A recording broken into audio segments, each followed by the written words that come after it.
So who is it that left an explosive-laden vehicle near Reliance Industries chairman Mukesh Ambani's residence? It's been over 3 days and until now we did not have concrete answers. But in the latest, a little-known outfit, Jaish-ul-Hind, has claimed responsibility for planting the car near the businessman's house Antilia in Mumbai.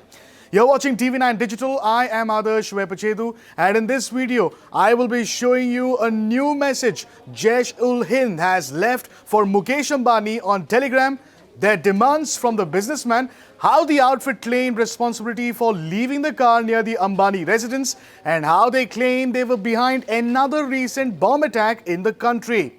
Well, take a look at this letter.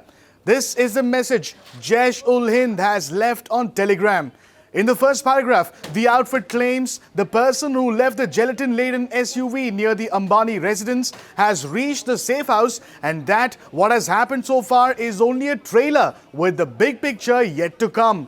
The second paragraph contains references to mob lynching of Akhlaq in Dadri, the protests in Delhi over CAA, NRC and the Gujarat riots.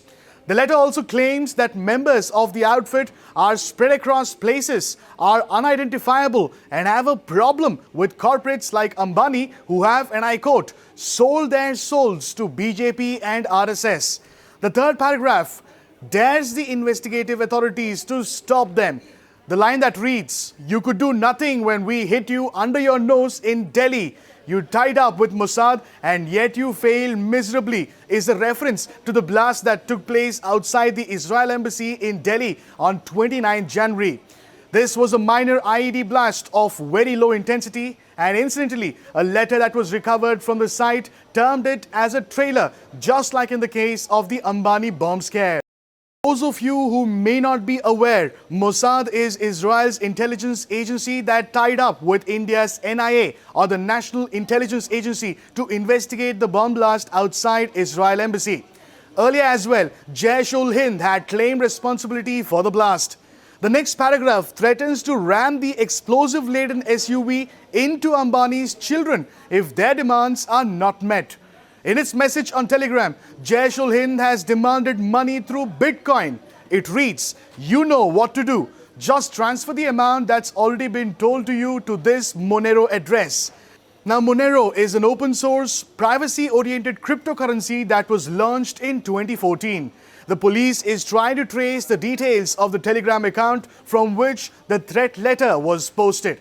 The Mumbai police had already registered an FIR after the gelatin-laden SUV was found near Mukesh Ambani's residence, and an investigation is currently underway. In other news, Mukesh Ambani on Saturday became the richest person in Asia once again, overtaking China's Zhong Shanshan. Mukesh Ambani now has a net worth of about $80 billion. If you've liked the information that I've shared, make sure you like and share this video. And yes, subscribe to TV9 News on YouTube, Facebook, Instagram and Twitter. Until next time.